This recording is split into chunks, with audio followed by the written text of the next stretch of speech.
Good afternoon. This is Vin Sylvia from Sylvia Group. I'm the Director of Marketing and Communications here. Also joining us today are my friend and colleague, Lauren Houle, our Marketing and Events Coordinator. She'll be fielding questions online during the broadcast and presenting those to our guest presenters later on.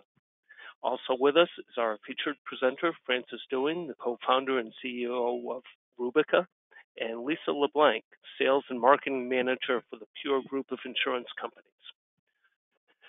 Given that we've got a beautiful day here in Dartmouth, Massachusetts, and it's 5 o'clock on a business day, we'll give our late arrivals a little more time. And while I do that, I'd like to point out to you how you can submit questions if you'd like. There is a view window on your screen that you'll see up top. And if the question box is distracting and you'd like it out of the way, you can click the arrows at the top of the box to reduce its size. But you can find the window there for submitting questions. And again, Lauren will pass those on later in the presentation to our guests. So I see we've had a few more people log in. And with that, I'll introduce our featured presenter, Frances Dewing. For those of you unfamiliar with Rubica, the company Ms. Dewing co-founded with Roderick Jones, it's a San Francisco-based provider of cybersecurity products and services. Since the company's inception, Frances has built and directed Rubica's core operations teams, including cyber operations, customer support, finance, legal, and human resources. Formerly COO of Concentric Advisors, a consultancy specializing in cyber and physical security for some of the world's most high-profile figures, she was instrumental in developing Concentric's business in Seattle and Silicon Valley. And as if those credentials weren't impressive enough, Frances is also a licensed attorney with a JD from the University of Washington. Frances, welcome. Thank you so much for that introduction, and thanks for joining us on a late afternoon. I'm going to just jump right in here so you guys can get the most out of the presentation and have plenty of time for questions. Feel free to ask questions. We really want this to be useful and personal to you. And Vin, I think you're going to be manning the presentation for me. Is that right? That's correct. Perfect. Okay, so what I'd like to do today is give you all an overview of cybersecurity in terms of how that is relevant to you as an individual. There's a lot in the news daily about cyber breaches and cybersecurity, but we know that it's hard to make sense of how that really impacts you personally and what you should do about it. One of the things that we try to do here at Rubica is to not be complete fearmongers around cybersecurity. We like to give our clients make them informed consumers of the digital world so that you feel that you have some more control over cybersecurity, because there is practically a lot that you can do that makes a difference, and you don't need a technical degree to do that. So just a really quick background on Rubica, and then I'll jump right in. We're specialists in providing advanced cybersecurity, but specifically built for private individuals rather than corporations. And that really comes from our deep experience spinning out of Concentric Advisors, which, as Vin said, has been around for over a decade, serving some of the most high-profile, high-net-worth clients in the world, both physical and cybersecurity. And what we know is that to do security well, it needs to be balanced both in terms of quality and sophistication and functionality. It needs to work within your life. And so that's our specialty, is really bringing advanced cybersecurity to people in a way that makes sense for them to use practically in their lives. Next slide, please. So again, cybercrime is in the news almost daily. The reality in terms of where cybercrime has shifted is that really the unit of attack now is the individual, and that's regardless of whether cyber criminals are going after corporate assets or personal assets. If we move to the next slide, you'll see some snippets of various headlines from news articles over the last year and a half really, this is just the tip of the iceberg. Unfortunately, the stuff that makes the news tends to only be related to public companies that have to report those things. And at Rubica, we get calls almost weekly from individuals, private individuals and private companies that have lost, hundreds of thousands, if not millions of dollars of personal assets to cybercrime. And the reason for this shift to targeting individuals is really a simple one in terms of the cyber criminal's perspective. The more that companies spend on cybersecurity and kind of shoring up their ecosystems, the weakest link then becomes the individual. And, so as a cyber criminal, you could spend 9 months trying to hack through, Bank of America's corporate firewalls, or you could spend 20 minutes guessing the password of one of the executives and get into the systems that way. So really, this is not personal. It's a purely financially motivated crime. And, one of the other misconceptions I see in the private sector is that people think that, they might think, I might have some money, but I'm not a celebrity. I'm not on Facebook. Nobody knows who I am. So I'm not a target. But that's just a misunderstanding of what cybercrime is. It's organized crime, and it's global. It's a $600 billion per year industry. So just let that number sink in a little. Cybercrime funds all other organized crime, from drug trafficking to human trafficking. And there's a lot, so you can see there's a lot of incentive on the cyber criminal side to continually innovate to get around the latest technologies and cybersecurity advancements, because there's a lot of money to be made, and it's the core of funding for the rest of their global business. So again, this is not some hacker in a hoodie in the basement of Berkeley going after a private individual. It's very sophisticated and delegated economic chain with division of duties that are very well organized. So there are those technical geniuses in the chain that create the malware tools that are sold online to other cyber criminals. But then there's other people who are basically sorting through all the different data on the dark web from various breaches and kind of compiling that into specific profiles on individuals or groups for targeting. And there's other people that, take those malware tools and that data and actually effectuate the attacks, and other people in the chain who are English speaking and help craft kind of the very convincing phishing and social engineering aspects of attacks. And then there's money mules that, somewhere in the chain that pull these fraudulent wire transfers out and put them back into ATMs around the world to launder the money. So it is very sophisticated and organized. And this kind of number at the top here of the $2.3 billion lost, that's now a dated number. I think in the last 12 months that it's actually almost that exact same amount, but just in a shorter period. And this is the amount of losses from public companies that had to report it, but losses that were sustained due to targeting of individual executives. So again, just hitting home the point that really this is not just an issue for corporations, it's an issue for everyone, because it's all about who's the weakest link in that chain. Next slide, please. So really, the way that a lot of this starts is actually a combination of opportunistic crime and targeted crime. So before you become targeted, there are these kind of mass attacks that we all hear about, like the Anthem Healthcare breach, the Target breach, the Equifax breach. And what happens after those attacks, a lot of people immediately start thinking about identity theft and credit monitoring, but that's just a very tiny portion of how that information can be used against you. What actually happens is all of that data that's stolen ends up on the dark web. And the dark web is essentially just the shady back alley of the internet, if you will. And there are sites on the dark web where this information is bought and sold by cybercrime organizations. And you can go on these trading sites. They are as sophisticated as Amazon or eBay in terms of their search engines and the ability to search for exactly the kind of data or a breach information that you want. You can target by zip code. You can target by by the seller. Sellers and buyers are ranked just like they are on Amazon and eBay.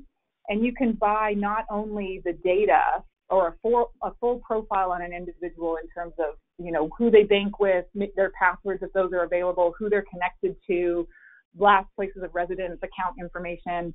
You can also buy the malware tools needed to effectuate the attack. So this becomes a one-stop shop for a cyber criminal to target high net worth individuals or executives or people of, particularly juicy targets. And it's those full profiles that come kind of packaged with the instructions on how to carry out the attack. Those are the ones that go for the biggest bucks online, because the kind of return on investment is much bigger. Whereas, for example, stolen credit card information goes for very cheap, because cyber criminals know that they've only got maybe a month, maybe one or two attempts before that card gets shut down. So there's a range of data, and the stuff that's the most valuable is the personal information on high net worth people, executives, or the people connected to those individuals. Next slide, please.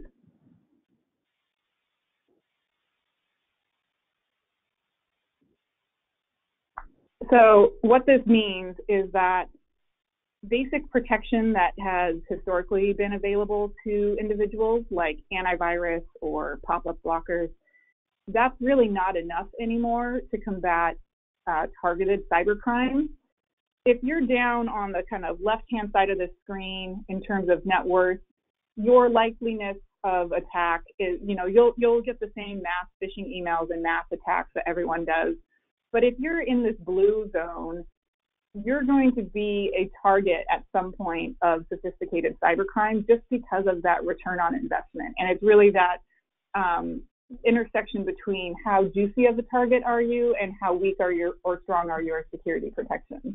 And, the issue is that, again, historically, individuals have really had only low-grade tools available to them, in contrast with the tools that cyber criminals have available to them are incredibly sophisticated. And, one of the other things at play here is that these cybercrime organizations often have access to nation-state level tools. So this is where nation-states, countries, will spy on each other. And their various kind of espionage departments have large country-level R&D budgets to create undetectable malware or backdoors in order to do that spying, basically. But the way that they go about hacking other countries is not direct. They use third-party privateers to effectuate those attacks in order to obscure who did it. And part of the deal is those third-party, criminals essentially get to keep those tools after they're done with the attack. And so now you've got nation-state level tools in the cybercrime ecosystem. Guess who they're going to use those against? They're going to use those against individuals with money or assets to steal. And so this is really the game that we're playing in now. And where Rubica, where we work to target, is to bring advanced cybersecurity to individuals to fill that gap. Next slide, please. Okay, so very practically how this ends up happening, there's a few kind of the most common ways that we see people compromise. Phishing and social engineering, some sort of impersonation and human deceit, is a part of almost every single attack. And that's true even for the large, quote unquote, sophisticated corporate attacks that you hear in the news. They all start somewhere in the chain with phishing, impersonation, or human error. And one of the things that we see with private clients most often, unfortunately, is wire transfer fraud. So I'll give you an example, a real story, anonymized, of a client that came to us that exemplifies, like I said, a call that we get almost every week exemplifies the story I'm going to tell you. So there's a Seattle family, substantial money, but not a celebrity, not in the news a lot. They were doing a home remodel, a large, very kind of like 9-month long home remodel. And the executive assistant our personal assistant of that family, was managing the vendors and managing that project, and she was an authorized transactor on the bank account in order to pay vendor invoices. So the family during this project goes on vacation to Europe for about 2 weeks, and the head of the family, he's in his emailing her back and forth about various things, but there's a 9-hour time difference. And at some point, his email is compromised. The hackers are in his email watching everything that's happening. So they know all about the home remodel. They know how he talks. They know who's involved and that this executive assistant is authorized on the bank account. And so they start sending emails as him to her saying, oh, here's another invoice, new vendor, please pay this. And she diligently would write back and say, oh, okay, are you sure? I haven't seen this one before. This number looks a little bit off.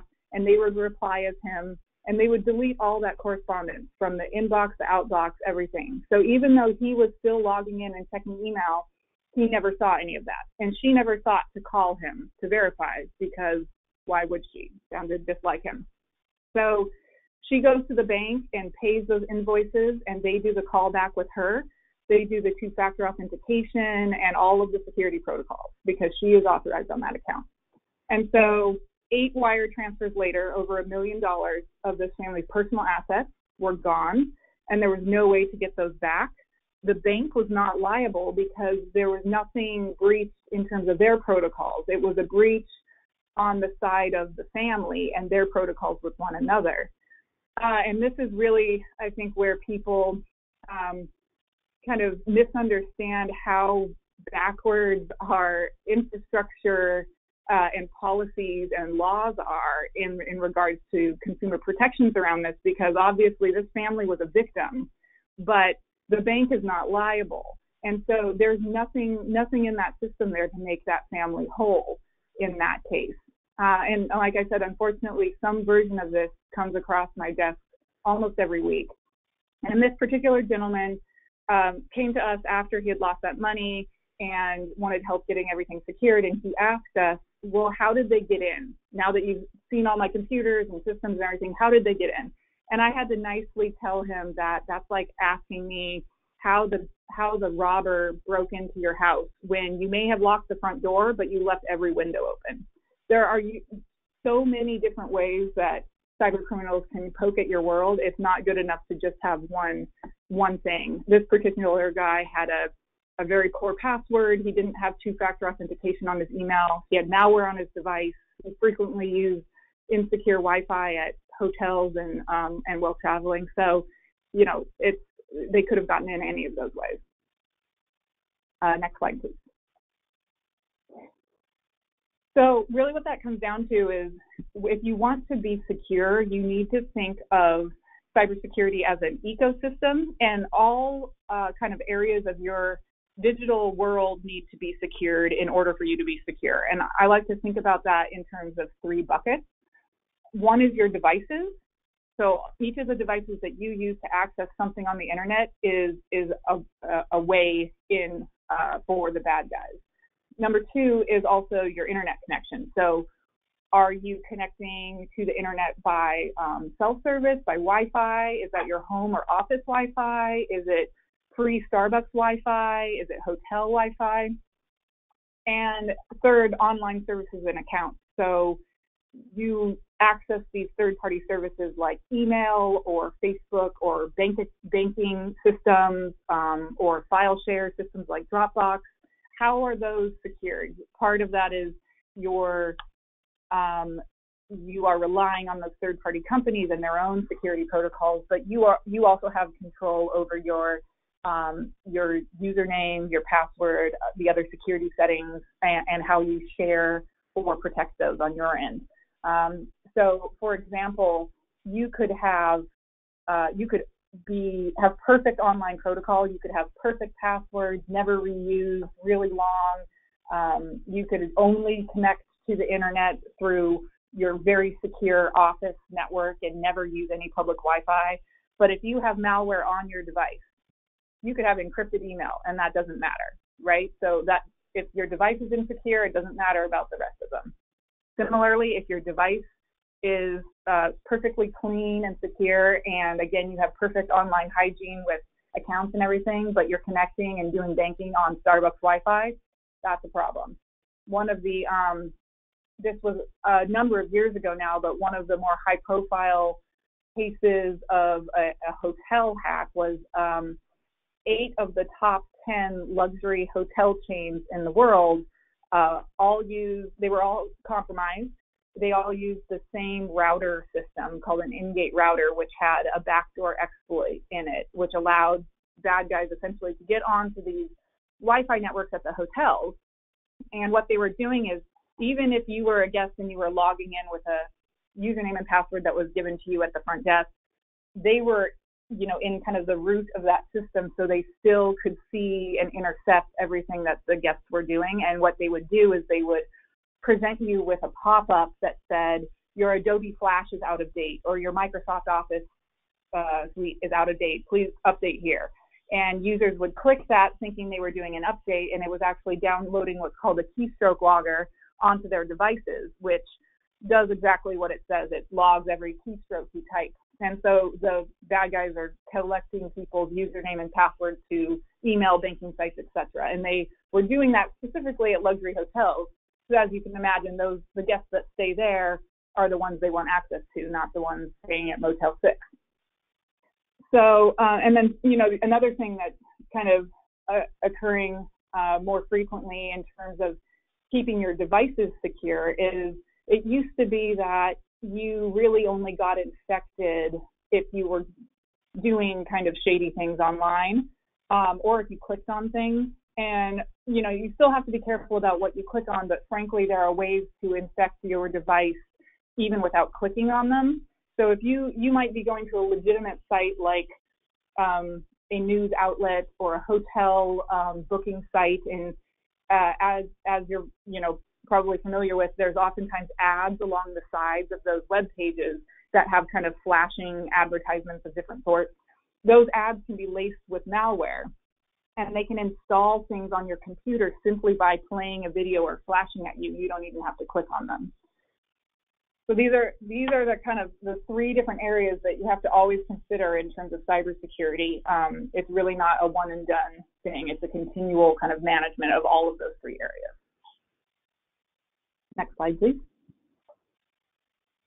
And lastly, kind of going back to that human component, you have to think in terms of cybersecurity is a team effort, and you're really only as strong as your weakest link. So that's all well and good if you're very diligent about your own cybersecurity, but if your spouse is not, or your personal assistant is not, or your lawyer or some other trusted advisor is not, then you're only, your data is only as safe as they are. We see a lot of some of the kind of top targets for advanced cybercrime are actually executive assistants, lawyers, and accountants, because of where they sit in terms of access to their clients and their clients' data. We also see boards of directors, people who serve on boards, as a big kind of note of insecurity, because even if the company that board is serving on, even if that company spends millions and millions of dollars on cybersecurity, oftentimes the board of directors are the people that are not under those corporate controls. The board uses their own personal devices, their personal email, yet they have the most sensitive information about the company. So you really have to think, in terms of your kind of protocols with the various people in your life and how their security is as well. Next slide, please. Okay, so now that I've sufficiently scared everyone, here's a few things that you can do that will make a difference and that don't require a IT degree to do. Number 1 is keep your software updated. So whether you use Windows or Apple products, whenever those companies release an update, it's oftentimes marketed as a feature enhancement, but the truth is that almost every single update has a security patch. And there's often security vulnerabilities and holes that are found in software after they're released. It's very important to stay up to date on the latest version of every kind of software you use. And so that's both your operating system and any of the programs. So if you use some of the biggest kind of offenders are Adobe Flash, Adobe and Java kind of seem to continually have security issues with them. So if you either need to keep those updated or just delete them completely from your device so that they don't create kind of a hole in your security there. And one thing to remember, kind of based on the case study I gave with the compromised hotel Wi-Fi, you want to make sure that you're only doing updates when you're on a trusted network. So only when you're at home or the office should you actually update software. And that's just to prevent you from falling for a kind of scam that's posing as an update when it's not really one. I get a lot of questions about ransomware since it's kind of hyped up in the news, and it is a very real thing, real threat, but there's a very easy way to protect from ransomware, and that's just simply to back up your data. So if you have multiple backups, whether that's on a hard drive or in the cloud, if somebody locks your computer or files and ransoms that, you can just ignore them and wipe everything and restore the data. So I personally don't, I think the bigger issue there is for companies who are kind of beholden to old file structures and that don't back up their data a lot. That's where we're seeing that really hit people hard. But really the kind of name of the game is just keep your stuff backed up, and that shouldn't be a problem for you. So another kind of interesting trend that we see is that, for whatever reason, when people get to be over 65, they start getting more and more of these Microsoft and Apple scams where Microsoft or Apple will supposedly call you and say, oh, we saw that you have a virus on your device. We need you to let us on there so we can remove it for you. Microsoft and Apple will never call you. They won't even call Bill Gates. They're the biggest companies in the world. They don't care about individual people like that. So don't fall for that scam, whether it's an email, a pop-up, or a phone call. Microsoft or Apple will never call you. And so, don't let anyone ever get remote access to your computer that way. This little thing at the bottom here, if you're an iPhone user, this is really more of a privacy setting than a security setting, but I find it particularly creepy, so I always like to share this one. By default, if you have the latest version of iOS running on your device, Siri is automatically listening to all of your apps. So that means that even if you don't say, hey, Siri, and activate her, she's looking at all of your text messages, all of your emails, all of your data in every single app. And here on the screen are where you need to go in the settings to turn that off. It's a feature you can just toggle off, but like I said, by default it is on. And one of my friends kind of relayed to me how she figured this out. She was had her phone laying asleep on the table in front of her. It was black. She wasn't using it, and she was talking to someone else about going grocery shopping and something about pancakes. And she opened up her device and went on the internet, immediately got an ad for pancakes because Siri was listening to everything that she was doing. So, okay, next slide, please. Just a couple more, and then this is actually a great time. If there's been any questions submitted, I'd be happy to take some questions now as well. One thing that I know everyone is sick of hearing about is passwords. Unfortunately, passwords are important because they're one of the only things we have control over. And it's one of the... Yes. Mm-hmm. I'm sorry? Hi, Francis. Yes. We do have one question that came through. We have around cellular service. Is an individual's cellular service as easily compromised as something like a free Starbucks Wi-Fi? And how can people have proper cyber hygiene? Yeah, that's a great question. It's cell phone service or cell towers are not as easily compromised as free Wi-Fi. That said, I mean, every one of those companies is selling your data. They supposedly anonymize that, but the one thing I would say, if you have a choice between using, airport Wi-Fi or tethering to your phone and using cell service, I would definitely use cell service. The better option for both is to use what's called a VPN, a virtual private network. That's a service. It's actually built into the Rubica app. So if you have Rubica, you automatically get one of these. But there's a number of other services, VPN services, that you can download. And what it does is it creates an encrypted connection between your device and the internet so that nobody can kind of intercept that session. And so that allows you to connect to public Wi-Fi securely if you have a good VPN. And I'll just, not all VPNs are created equal. If it's free, I don't recommend it. But they're as low cost as, $5 a month up to on up from there. So yeah, that's the answer to that one. Any other questions? That's all the questions that I've seen come through at this point. Okay, great. Well, I'll just, moving along here. So basically the gist of this is there are a ton of things that you can do to make that will make a difference in your security posture. The problem is I know most of you won't do them. And that's just because it's a list of probably a dozen different things that have to be managed regularly. Cybersecurity is not something you can just do once and leave it, because any new day you could have a different security posture if you're not keeping up on that. So what we do at Rubica is, since we still always recommend all of these good cyber hygiene tips, but knowing that that's not something that many people want to spend their time managing and sustaining every single day, we offer a way to provide a safety net and manage your cybersecurity for you, regardless of whether you're doing those things or not. So the way that works in a nutshell is Rubica is a piece of software that you download on all of your personal devices, phones, tablets, computers, and it creates a VPN connection, so that encrypted connection to the internet, which allows you to connect anywhere securely. So it doesn't matter where in the world you are, whether you're in cell or Wi-Fi network. But the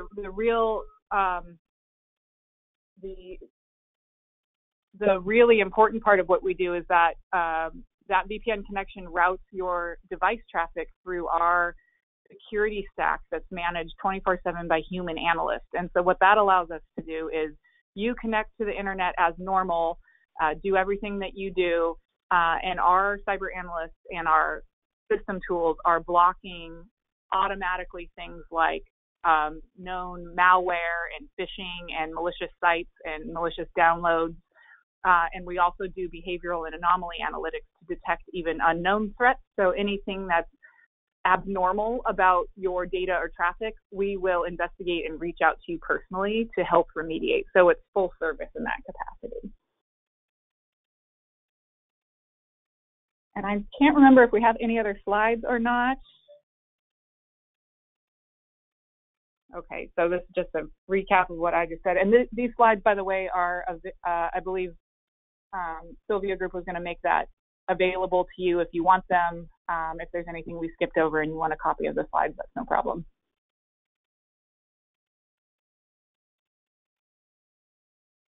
Yeah, so I guess the only other thing I'll say about Rubica, and I can, again, open it up to any other questions or the rest of the team, is that the behavioral and anomaly analytics that we do are, really the thing that we're most proud of, because the reality of cybercrime today is that there's so much new malware and kind of new emerging threats coming out literally on a daily basis that it's near impossible to keep up on those in terms of most of the kind of historical tools like antivirus and other things like that rely on a list of known threats and what are called signatures and rules that are used to block those threats.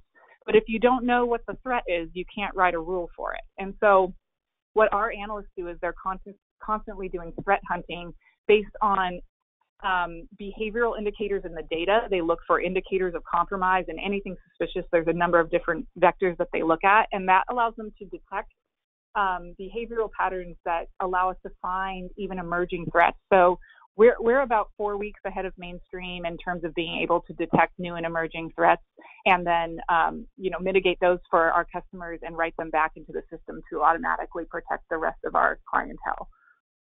So that's something that we're very proud of in terms of how we built the system.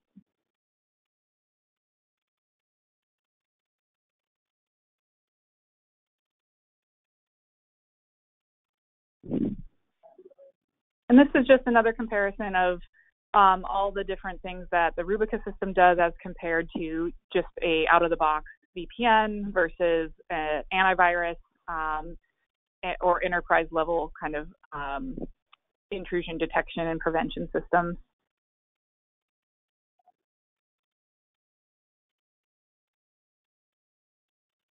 And I guess at this point, again, if there's any other questions, happy to answer. Otherwise, we'll turn that over to Pure and Sylvia Group. We do have another question coming through. What about threats posed from other devices in the home, like our Nest or Luron? Yeah, no, that's a very good question. So IoT devices, Internet of Things devices, anything that connects to the internet is a potential threat vector. The reality is that a lot of the threats posed by those are hypothetical now. The way that the IoT devices have been used in actual attacks in the wild have been more denial of service attacks against other systems. And so in terms of how that's important to you as on a personal level, it's one way that you can defend against threats posed by those devices is to segment your home network. So if you have a business class router, this could be literally just from your local kind of electronics store. There may be $100 to $150. You use that router in your home rather than your kind of the one provided by your internet provider. And those routers allow you to segment your home network into separate VLANs, like a guest network and a personal network, which you might be familiar with if you have a different kind of password or login for your guests versus your devices. And what you want to do is create another separate VLAN for all of your IoT devices. So if you have internet cameras or home automation systems or Nest or anything like that, put those on a separate VLAN, and that will help kind of quarantine any threats posed by them.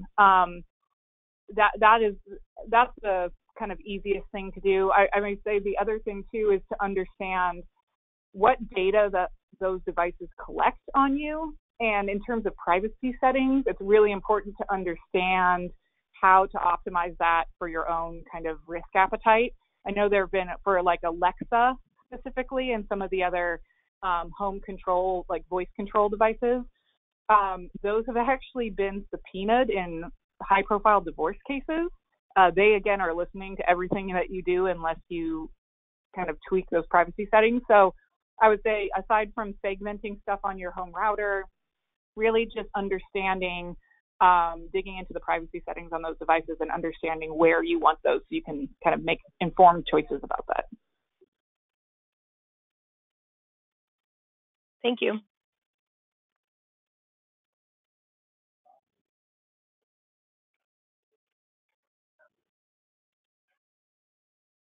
We actually have another question. Just how much sensitive data does Rubica now have of personal financial information that I may have? Does that make sense? How much? I think so. I think if you're asking about what we collect as a company, that's a good question. I'm always glad when people ask that. Yeah. So we actually collect less information than Google or any kind of online company like that does. What we can see is the most sensitive info that we can see is where you browse to, but we can't see the content of your emails or text messages. We can't see the files on your computer.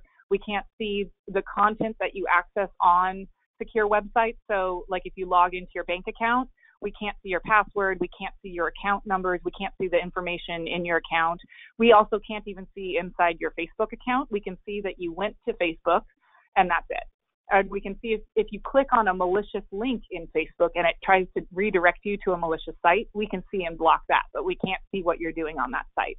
So we, you know, I'm not trying to downplay that. I think browsing data, if it's not treated properly and anonymized, can be very sensitive, and that's why advertising companies sell that. But we take great precautions in terms of how we protect and anonymize data on the back end from the get-go. We own that detailed information is not linked to any sort of person's account. So on the back end, when our analysts are seeing that information, you're only identified as a unique random identifier number, and your kind of customer name and account name is stored in a completely separate place and only accessible by different people. So we segment that internally, and we only keep that browsing data for 90 days maximum before we delete that.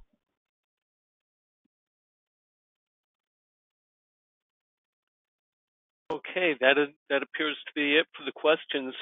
Thank you very much, Frances. I don't know if that was more fascinating or frightening, but it was definitely very informative. Oh, you're welcome. Yeah, I'm sorry. I try not to scare people, but there's really no way around that. No, exactly. I mean, you know, what's going on out there in the sophistication, it's frightening. You can't escape that. Which brings me to my segue before I introduce Lisa LeBlanc. When you have great services and great products such as those that Rubica provides, why do you need cyber insurance? And I think Frances just touched on that very effectively when she talked about the human error that's involved and the sophistication of these networks and how the good guys are always playing defense. These cyber criminals are very innovative, very sophisticated, and always on the attack. So there are going to be breaches because there are always humans involved too, and human beings are fallible. And as long as there are humans involved in the process, there remain vulnerabilities. The second point is that breaches can do extreme harm to your finances and reputation, and cyber insurance can help you in those areas. Cyber insurance offers a range of protections, including loss mitigation, such as services provided by Rubica. It provides coverage of ransom payments, identity theft fees. Just to circle back there on ransom payments, that's something that we touched upon as well. If someone does access your data and holds it for ransom, cyber insurance can cover that. And restoration expenses. If you undergo software damage and need to restore that, your insurance can cover that as well. Incident response. If you are required to pay for notification about breached information, you can be made whole there too. And lastly, legal defense. If you're sued over a breach for various reasons, cyber insurance can cover that. What is the independent agent's role in this process? Speaking for Sylvia Group, we follow a carefully designed process to determine your exposures. We work with you to find the best coverage to take care of those exposures. We work with multiple companies to offer you customized solutions, something that works best for you. And we provide expert personalized claim service should a breach occur.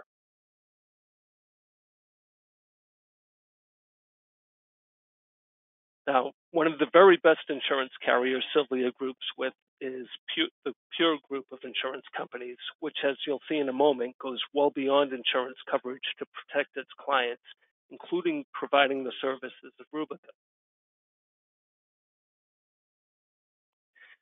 Here to give you an overview of how Pure does that is Sales and Marketing Manager for Pure, Lisa LeBlanc. Lisa? Thank you, Vincent. And I know everybody's probably anxious to get off to dinner, so I'm going to try to get this presentation down in 15 minutes for you.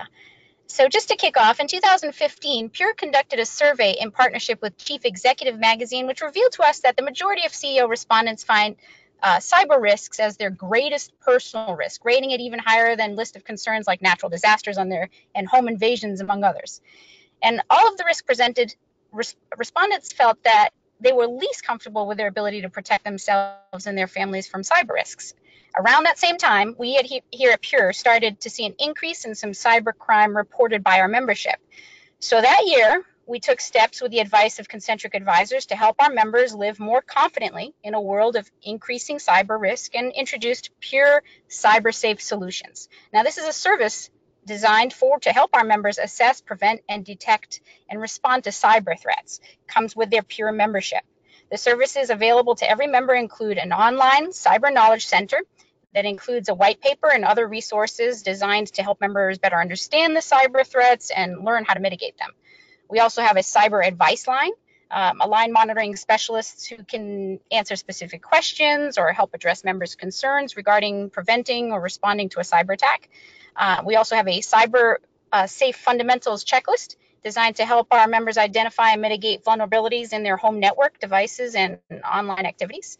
And we also have partnered with All Clear ID to help our members who have become victims of identity theft to return their identity to its pre-fraud state.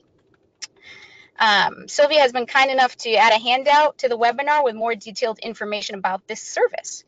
And now, to help our members better recover from fraud and cybersecurity incidents, actually, Vince, can you go back one slide? We're pleased to introduce our Pure Starling, which is coverage for fraud and cyber fraud. Now, this is an optional endorsement to the high value homeowners policy that includes coverage for fraud, both online and offline, cyber extortion, and systems attack.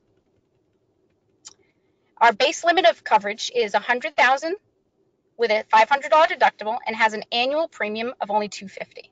Members can purchase a higher limit of $250,000 with cover with a deductible of $1,000 and an annual premium of $625. With this option, members will be asked to fill out an application that gives us insight into their history of cyber risk so that we can be informed of any cybersecurity issues or events they've experienced in the past. Lastly, our members can purchase up to $1 million with a deductible of $1,000 and $2,500 annual premium. To be eligible for this highest limit, members will also have to have an active subscription with Rubica, our partners in cybersecurity, regularly $7,500, a pure membership price of $6,000 a year. It's also important to note endorsements will be underwritten at a member level. Therefore, a member will only have one limit to cover all locations. They will have a limit. They won't have a limit per state or per home. Now, Vince, if you can switch to the next slide. In the case of fraud, our coverage will reimburse members for their financial loss, whether the fraud is committed online or in the physical world. Coverage will also apply if a member's account user, such as a personal assistant or a family office manager, is the target of a fraudulent scheme that exposes the member's finances. In the event of a cyber extortion, sorry about that, I'm going to give you a scenario. A member was borrowing the internet when they received a threatening pop-up screen stating that their computer would be locked and all files would be deleted unless a $2,000 ransom was paid within the next 24 hours. That is where a Pure Starling would come in to help. Another scenario that's a great example is a member was attempting to download software to a family's various laptops, and the devices were infected with a malware that disabled their functionality. Pure Starling would cover the expenses associated with taking these devices to an expert to remove all this malicious code and reinstall the valuable software and reconfigure the laptop to pre-attack state. And let's talk about a real-life scenario that a member actually placed a claim with us. A member discovered that $240,000 had been wired from his bank account. In this case, the criminal posed as the member and sent an email to his bank. The bank called the member's cell phone to validate the transaction, but the criminal had redirected the member's cell phone number to the criminal's phone number and confirmed the amount and wiring instructions. In this case, the bank followed their exact security protocol, so they were not liable to and prior to know, so that no insurance product to respond. In another scenario, our member's driver had been forging checks in her name for the last 4 years for about $800,000. We paid the maximum available under your regular homeowner's policy, which is $10,000, which is for coverage for credit card, electronic fund transfer card, or access device, forgery, and counterfeit money. Kind of a long title there. An additional $2,500 was paid for money lost under the special limits of liability contents coverage, but the member was left with a significant loss. This was prior to our pure Starling coverage being available. In yet another scenario, had a member purchase $113,000 of wine and wine futures, wine that was made but not bottled yet, from a wine dealer. The bottled wine was delivered, but a year later, the wine dealer declared bankruptcy as investigations began into whether they were operating a Ponzi scheme. The member was defrauded of $69,000 of unbottled and undeliverable wine, which would be a coverable scenario under pure Starling. I think I've got two more scenarios for me if you'll bear with me. In another scenario, a member's personal assistant received an email, supposedly from their employer. Our member requesting $110,000 to be wired to purchase a boat. This is kind of similar to the scenario that Francis mentioned earlier. Well, knowing that the member had been looking at boats and was getting ready to purchase one, the assistant, who was an authorized bank account user, wired the money. The email had in fact come from a criminal who had hacked into the member's email, seen how wire transfer requests were made, followed with a typical process, and took advantage of an imminent purchase. Now, our members continue to be plagued by incidents of cybercrime, but most recently we've seen an increase in large-scale cyber theft, including real estate transactions. So in one instance, we had a member who was purchasing a new home and received instructions to wire his $983,000 deposit in advance of his closing date. On the date of the closing, he learned that the bank never received his money. As it turned out, the wire instructions he had received were fraudulent, and his money was actually transferred into an account in Hong Kong that had since been closed. Pure paid $2,500 for the theft of money under our homeowner's policy, but again, this was prior to having Pure Starling available to him. So in summary, Pure has made some tremendous enhancements to our fraud and cyber fraud coverage with the introduction of Pure Starling as an optional endorsement. We've introduced coverage for both on and offline fraud. We've introduced coverage for cyber extortion. We've introduced coverage for systems attack. And there are 3 different annual aggregate limits available: $100,000, $250,000, and $1 million. Now, the team at Sylvia has kindly added some additional handouts for this presentation, but please feel free to reach out to your account manager for additional information. And I am also available for any questions you have regarding the policy contract for this Pure Starling endorsement. And Vin, I think I tried to make that quick so we could wrap up on time. No, I'm sure everyone's grateful. It was well done, Lisa. Thank you. And thank you again, Francis, and thank you as well to all our attendees. This webinar has been recorded, and we should have that available on our website by the end of the week, along with the handouts that Lisa mentioned. Those will be part of a blog post. You'll receive an email notification once the post is published with the recording and those handouts. There will, at the conclusion here, be a very brief free question survey. If you could take an additional minute to complete that, we'd be most grateful. And finally, if you do have any questions, we have a pair of tremendous personal insurance executives here who some of you may be familiar with. If you know Matt Boyle or Garrett Caju, you know they're not only experts but terrific people who are more than happy to help. Here's their contact information available on the screen. And with that, we conclude today's presentation. On behalf of the entire team at Sylvia Group, I wish you a wonderful evening, and thanks again.